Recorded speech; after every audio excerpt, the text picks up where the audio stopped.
नमस्कार, मैं प्रोफेसर सरोज व्यास आज आपके साथ में गांधी जयंती के पहले विशेष व्याख्यान श्रृंखला लेकर के उपस्थित हुई हूँ। हम सभी जानते हैं कि 2 अक्टूबर को गांधी जयंती के रूप में मनाया जाता है। भारत में महात्मा गांधी जी का जन्मदिन प्रत्येक वर्ष 2 अक्टूबर गांधी जयंती के रूप में तथा संपूर्ण विश्व में अंतर्राष्ट्रीय अहिंसा दिवस के रूप में मनाया जाता है। गांधी जी भारत के सर्वाधिक महान व्यक्तियों में से प्रमुख राजनीतिज्ञ एवं आध्यात्मिक नेता थे। भारतीय इतिहास और राजनीति के महानायक राष्ट्रपिता महात्मा गांधी के योगदान को देश सदैव याद रखेगा और हम सबका भी ये कर्तव्य बनता है, दायित्व बनता है, जो शिक्षा के क्षेत्र से, जो अध्ययन और अध्यापन के क्षेत्र से जुड़े हुए लोग हैं, वो गांधी जी के आदर्शों का अनुपालन तो कर ही रहे हैं, लेकिन इस विशेष दिवस के उपलक्ष्य में हम उनकी जो उपलब्धियां हैं, राष्ट्र को और अंतर्राष्ट्रीय मंच पर उन्होंने जो अपना योगदान दिया है, जो जीवन आदर्श उन्होंने स्थापित करे हैं, शिक्षा के क्षेत्र में जो अभूतपूर्व उनके प्रयास रहे या नई नीतियां रही, उन पर हम सब विस्तृत चर्चा करें।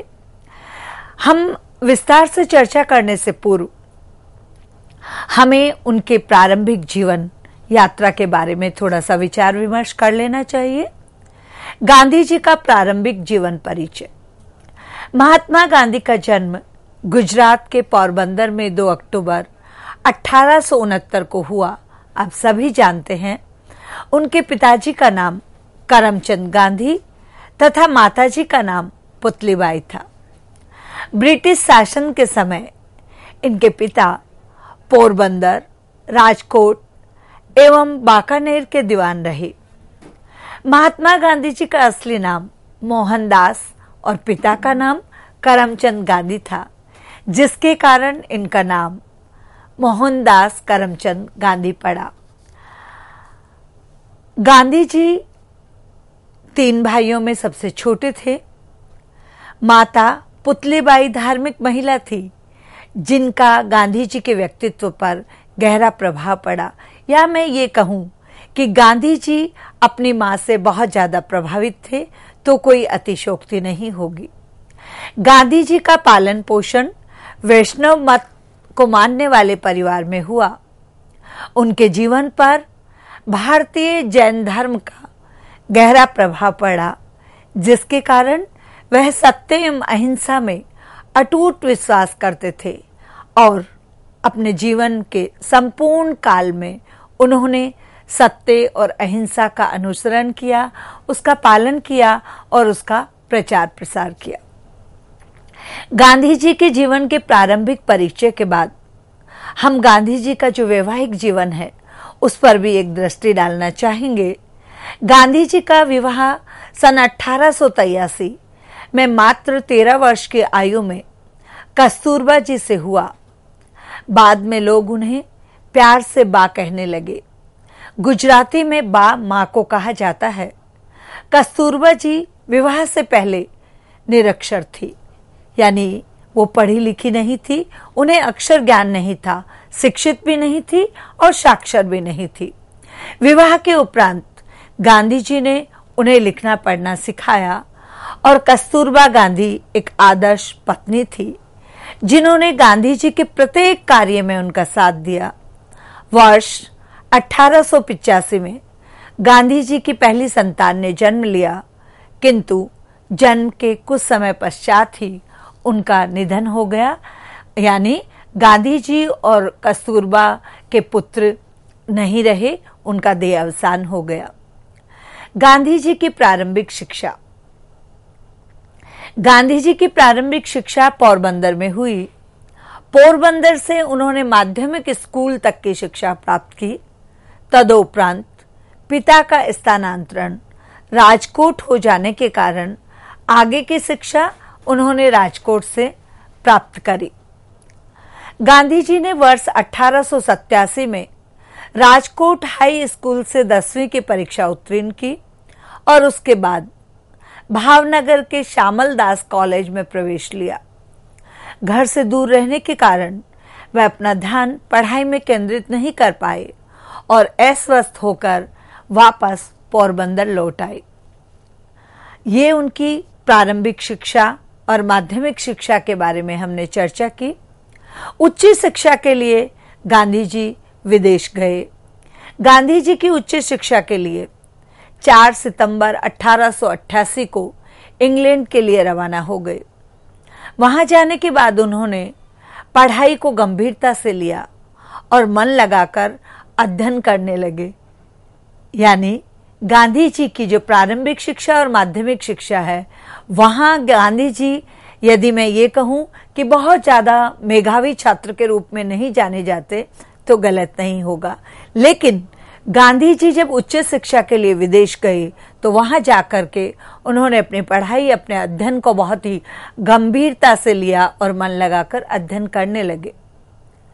इंग्लैंड में शुरुआती दिनों में उनका जीवन समस्याओं से भरा हुआ था। उन्हें अपने खान पान और पहनावे के कारण कई बार शर्मिंदा होना पड़ा, किंतु किसी भी परिस्थिति में अपनी मां को दिए हुए वचन को वो तोड़ना नहीं चाहते थे। मैंने अभी भी आपसे चर्चा में कहा कि गांधी जी को अपने इंग्लैंड के शुरुआती दिनों में बहुत समस्याओं का सामना करना पड़ा और उन्हें अपने खान पान और पहनावे के कारण कई बार शर्मिंदा हो पड़ा। गांधी जी एक बहुत ही वैष्णव पद्धति के परंपरागत परिवार में पले बढ़े थे। उनकी माता बहुत ही जो है धार्मिक महिला थी, इसलिए उनका खान पान बहुत ही सात्विक था। मैंने आपसे चर्चा में ये भी कहा कि उनका जैन धर्म पर काफी प्रभाव उनकी दिनचर्या पे था। तो जो खान पान उनका जो सात्विक खान पान था, समय का प्रबंधन था, उसकी वजह से और सादगी पूर्ण पहनावे की वजह से विदेश में उन्हें शर्मिंदा होना पड़ा। लेकिन वो अपनी माँ से बहुत प्रभावित थे। वो माँ उनकी आदर्श थी और उन्होंने माँ को वचन दिया था कि वो विदेश में जाकर के पूर्ण तन्मयता के साथ अपने अध्ययन को पूरा करेंगे और ऐसी परिस्थिति में वो विपरीत परिस्थितियों में होते हुए भी अपनी माँ को दिए हुए वचन को नहीं तोड़ना चाहते थे। तो इस प्रकार से हम ये भी मान सकते हैं कि गांधी जी के लिए जो माता है वो प्रथम गुरु थी और वो उनके किसी भी आज्ञा की अवज्ञा नहीं करना चाहते थे। गांधी जी ने लंदन में लंदन वेजिटेरियन सोसाइटी की सदस्यता ग्रहण करी और उसके कार्यकारी सदस्य बन गए। यहाँ इनकी मुलाकात यानी इनकी भेंट थियोसॉफिकल सोसाइटी के कुछ लोगों से हुई, जिन्होंने गांधी जी को भगवत गीता पढ़ने को दी। गांधी जी लंदन के वेजिटेरियन सोसाइटी के सम्मेलनों में भाग लेने लगे और पत्र पत्रिकाओं में लेख लिखने लगे। लंदन में 3 वर्ष 1888 से 1891 अपनी बैरिस्ट्री वकालत की पढ़ाई पूरी करी और 1891 में भारत वापस लौट आए। भारत लौटने के बाद गांधी जी अपना यहाँ पर बैरिस्ट्री करने लगे, वकालत करने लगे, लेकिन सत्य और अहिंसा के मार्ग पर चलने वाले बहुत ही वैष्णव परिवार से संबंध रखने वाले और शर्मीले और संकोचित स्वभाव के होने के कारण उनकी वकालत भारत में कोई बहुत अच्छी नहीं चल रही थी। तदुपरांत गांधी जी को दक्षिण अफ्रीका में स्थित एक कंपनी ने कानूनी सलाहकार के पद हेतु प्रस्ताव भेजा। प्रस्ताव को स्वीकार करके गांधी जी अफ्रीका चले गए और वहां 20 वर्षों तक कार्य करा। अफ्रीका में गांधी जी की जो अफ्रीका यात्रा है, उन्होंने और वहां के 20 वर्षों के उनके जो व्यावसायिक जीवन ने उनके जीवन को, उनके आदर्शों को बदल के रख दिया। अफ्रीका में रहकर गांधी जी को रंग भेद जैसी समस्याओं का सामना करना पड़ा। एक बार उन्हें ट्रेन के स्पेशल कंपार्टमेंट में बैठने पर नीचे उतार दिया गया। इस प्रकार अन्याय और रंग भेद ने उन्हें हिलाकर रख दिया। वो अंदर तक विचलित हो गए, वो बहुत ज्यादा आहत हो गए और उन्होंने उसी क्षण इस अन्याय के विरुद्ध आवाज उठाने का संकल्प लिया। गांधी जी की अफ्रीका यात्रा में होने वाले रंगभेद का विरोध करना आरंभ कर दिया। अफ्रीका में जो भी भारतीय रहते थे या उनके साथ जिस तरह का रंगभेद होता था, उसका गांधी जी ने पुरजोर विरोध किया। विरोध करने पर उन्हें अनेक बार अनेक प्रकार की समस्याओं का सामना करना पड़ा, परंतु वे पीछे नहीं हटे, अपितु अफ्रीका में रहने वाले भारतवासियों को सम्मान दिलाने के लिए अधिक सक्रिय हो गए। वहां पर लोगों के साथ हो रहे अन्याय के विरुद्ध उन्होंने आवाज उठाई और इस जो आवाज या आंदोलन मैं कहूंगी जो किया गया, उसको अवज्ञा आंदोलन के नाम से जाना जाता है। यानी अफ्रीका में गांधी जी ने डिसओबेसेंसी मूवमेंट चलाया जो काफी सफल हुआ। महात्मा गांधी जी की भारत वापसी। गांधी जी वर्ष 1915 46 वर्ष की आयु में भारत वापस लौट आए। यानी अपने जीवन की प्राथमिक शिक्षा, प्रारंभिक शिक्षा, उच्च शिक्षा और अपने व्यावसायिक जीवन में उन्होंने पूरे 45 वर्षों की अवधि तक उन्होंने अपनी प्रारंभिक शिक्षा प्राप्त करी। उसके बाद उच्च शिक्षा के लिए वो इंग्लैंड गए और वहां से आने के बाद में पुनः वो व्यवसाय के लिए, नौकरी के लिए कानूनी सलाहकार के रूप में अफ्रीका चले गए और वहां से अफ्रीका से गांधी जी 1915 46 वर्ष की आयु में भारत लौट कर आए। उन्होंने अपने राजनीतिक गुरु गोपाल कृष्ण गोखले के कहने पर भारत की वास्तविक स्थिति की जानकारी प्राप्त करने हेतु भारत का भ्रमण किया। गुरु गोपाल कृष्ण गोखले उनके राजनीतिक गुरु रहे हैं।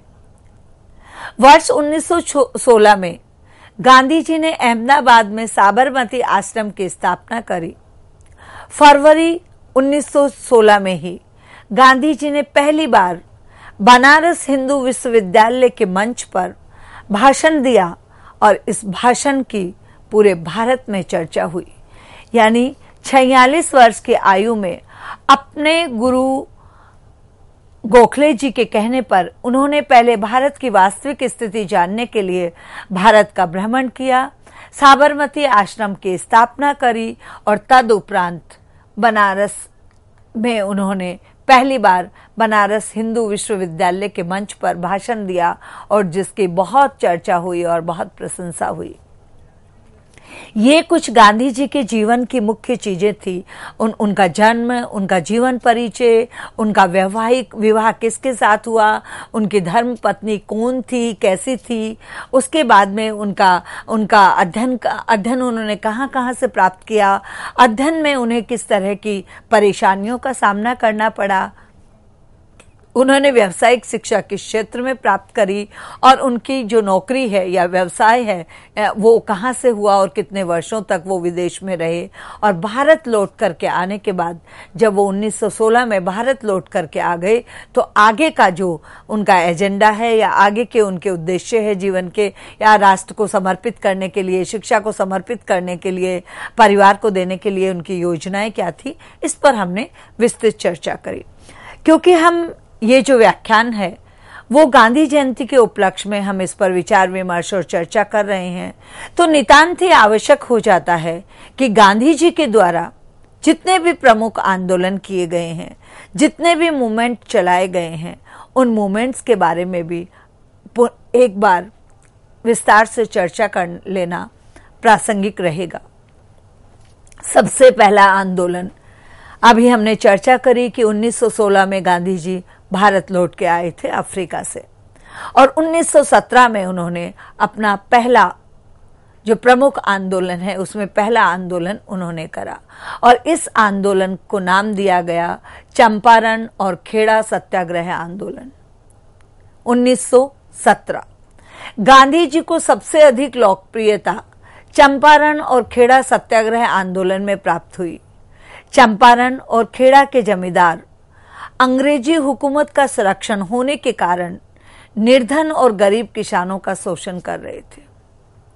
उस समय ब्रिटिश भारत स्वतंत्र था, भारत में ब्रिटिश सरकार थी, भारत की सत्ता और शासन और प्रशासन सब अंग्रेजों के पास था। और ऐसे में यहाँ के जो जमींदार थे भारत में, चंपारण और खेड़ा के, विशेष रूप से चंपारण और खेड़ा में जो जमींदार थे, उनको अंग्रेजी हुकूमत यानी ब्रिटिश जो सरकार थी उनका संरक्षण प्राप्त था, उनका वरद हस्त उनके ऊपर था, उन्होंने अंग्रेजों ने उन जमींदारों को प्रोटेक्शन दे रखा था। और ऐसा होने के कारण वो जमींदार जो है वो निर्धन और गरीब किसानों का शोषण कर रहे थे। उस शोषण के विरुद्ध गांधी जी ने जो अपना पहला ये आंदोलन चलाया वो इसी के विरुद्ध था। किसानों के साथ होने वाले शोषण के विरुद्ध गांधी जी ने सत्याग्रह आंदोलन आरंभ कर दिया, जिसके कारण उन्हें गिरफ्तार कर लिया गया और उस स्थान को छोड़ने का आदेश दिया गया। लाखों लोगों के सड़क पर आने के कारण ब्रिटिश सरकार को उन्हें बिना किसी शर्त छोड़ना पड़ा, अर्थात रिहा करना पड़ा। ये हमने बात करी है गांधी जी के जो प्रथम, भारत में गांधी जी का जो प्रथम प्रमुख आंदोलन थे, उसमें से प्रथम जो आंदोलन था वो चंपारण और खेड़ा आंदोलन, सत्याग्रह आंदोलन था 1917। इसके बाद अहमदाबाद मिल मजदूर आंदोलन 1918 में गांधी जी ने शुरू करा। चंपारण की सफलता के बाद गांधी जी को अहमदाबाद की एक कॉटन टेक्सटाइल मिल और उसके मजदूरों के बीच मजदूरी बढ़ाने को लेकर हुए विवाद में हस्तक्षेप करना पड़ा। विवाद का मुख्य कारण था कि उस समय भारत में प्लेग फैला हुआ था और प्लेग के कारण जो मिल मालिक थे वो मिल मजदूरों को प्लेग का बोनस दे रहे थे, जिसे मिल मालिक प्लेग खत्म होने के बाद खत्म करना चाहते थे। यानी जो प्लेग बोनस मजदूरों को मिल रहा था, मिल मालिकों ने निर्णय लिया कि अब प्लेग खत्म हो रहा है तो हमें ये बोनस भी खत्म कर देना चाहिए। लेकिन मजदूर प्रथम विश्व युद्ध के कारण बढ़ी हुई महंगाई के मद्देनजर इस बोनस को जारी रखने की मांग कर रहे थे और मिल मालिक मान नहीं रहे थे। अंत में आंदोलन के कारण, गांधी जी के आंदोलन के कारण, जिस आंदोलन को नाम दिया गया अहमदाबाद मिल मजदूर आंदोलन, उस गांधी जी के आंदोलन के कारण जो उन्होंने मजदूरों के साथ में मिलकर किया, मजदूरों की मांगों को स्वीकार कर लिया गया और 35% बोनस देने की मांग को मान लिया गया। आगे बढ़ते हैं। गांधी जी के जो प्रमुख आंदोलन है उसी में हमने चंपारण और खेड़ा आंदोलन की, सत्याग्रह आंदोलन की बात करी। हमने अहमदाबाद कॉटन टेक्सटाइल मिल के मजदूरों और मिल मालिकों के बीच जो विवाद था उससे संबंधित आंदोलन की बात करी। और उसके बाद तीसरा जो मोमेंट शुरू हुआ गांधी जी का वो था महात्मा गांधी का खिलाफत आंदोलन। गांधी जी ने गरीब मजदूरों के बाद मुसलमानों द्वारा आरंभ किए गए खिलाफत आंदोलन को समर्थन दिया। यह आंदोलन तुर्की के खिलाफा पद को पुनः स्थापित करने के लिए चलाया गया था।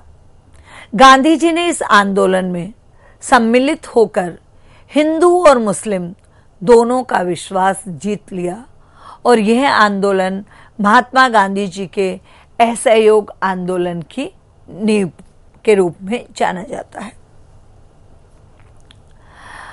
इसके बाद में गांधी जी का जो अगला आंदोलन था 1919 में, वो था असहयोग आंदोलन।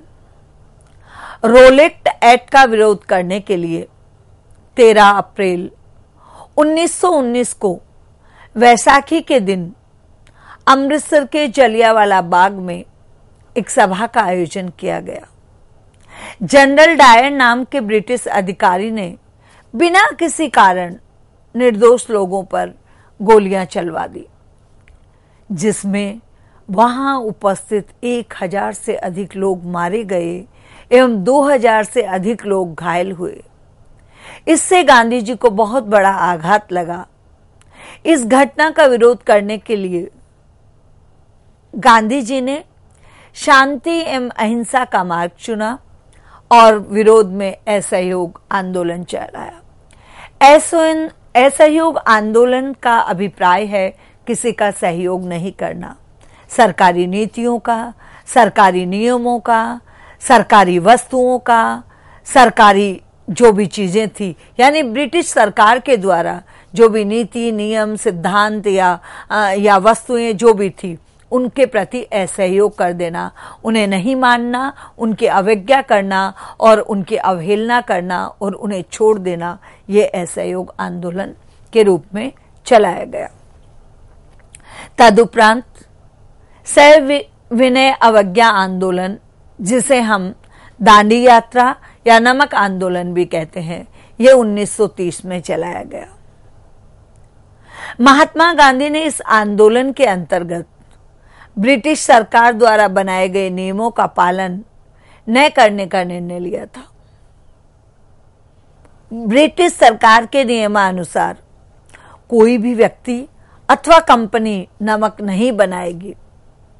12 मार्च 1930 को दांडी यात्रा और दांडी नामक स्थान पर नमक बना करके गांधी जी ने इस कानून को तोड़ दिया। इसके बाद में महात्मा गांधी का भारत छोड़ो आंदोलन प्रारंभ हुआ 1942 में। महात्मा गांधी ने ब्रिटिश सरकार के विरुद्ध सबसे बड़ा आंदोलन प्रारंभ किया और इस आंदोलन को अंग्रेजों भारत छोड़ो का नाम दिया गया।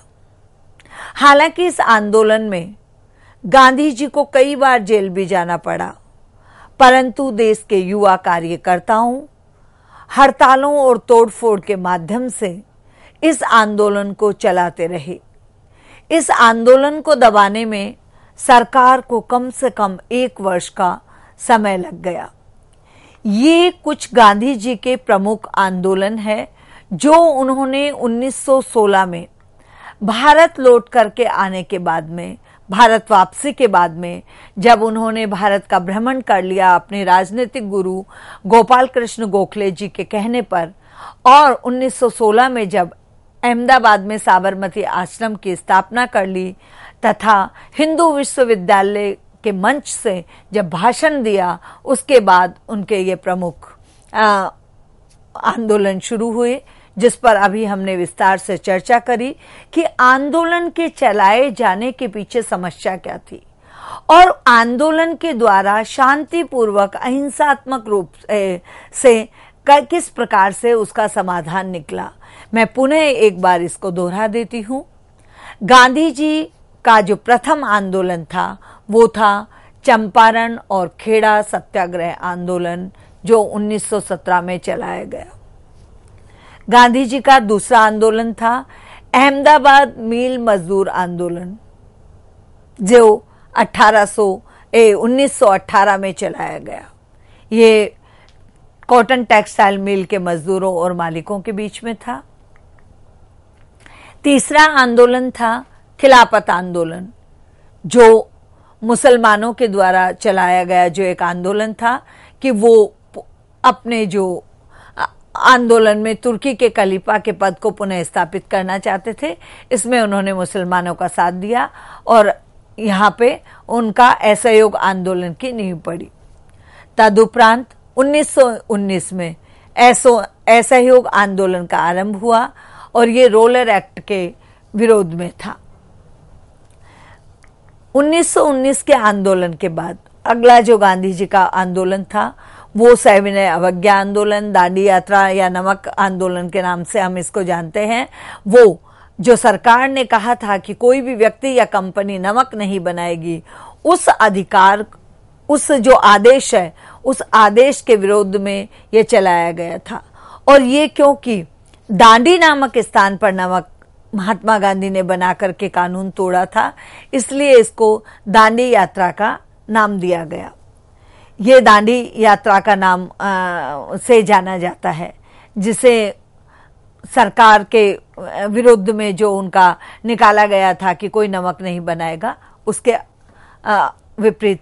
देखिए, बात ये थी कि गांधी जी जब साउथ अफ्रीका से वापस लौटकर आए और उन्होंने भारत का भ्रमण किया, और जब उन्हें इस बात का आभास हुआ, जब उनके मन मस्तिष्क में ये बात बैठ गई कि भारत भारतीयों का है, भारत हमारा है, अंग्रेज अनाधिकार रूप से आधिपत्य स्थापित करके वहां शासन चला रहे हैं, और उस शासन को चलाने में भी उनकी जो नीतियां हैं वो भारतीयों को एक तरह से शोषण करने के जैसी थी।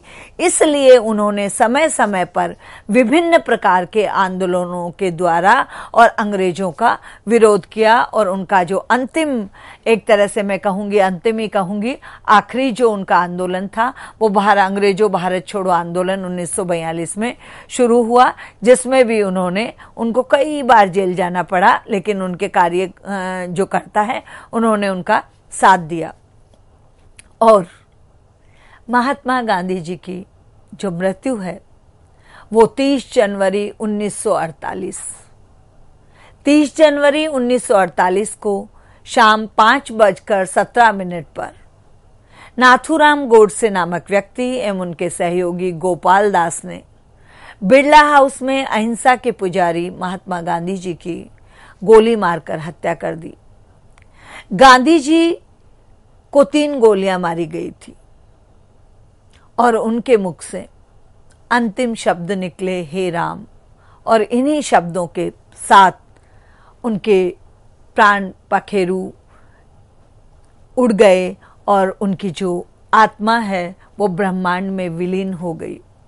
उनके मृत्यु के बाद नई दिल्ली में राजघाट पर उनकी समाधि स्थल बनाया गया, और इस प्रकार से आज गांधी जयंती के उपलक्ष्य में हम अपने जो ये व्याख्यान श्रृंखला है उसमें हमने आज उनका स्मरण करते हुए, उनको याद करते हुए, हमारे जो नौजवान हैं जिन्हें, क्योंकि हम जितने भी शिक्षक शिक्षार्थी हैं वो बचपन से ही प्राथमिक कक्षाओं से ही पुस्तकों में गांधी जी के बारे में पढ़ते हैं, लेकिन कुछ चीजें पढ़ते हैं, कुछ चीजें छूट जाती है, और वो जो हमारा पढ़ना पढ़ाना है वो अमूमन, मैं ये कहना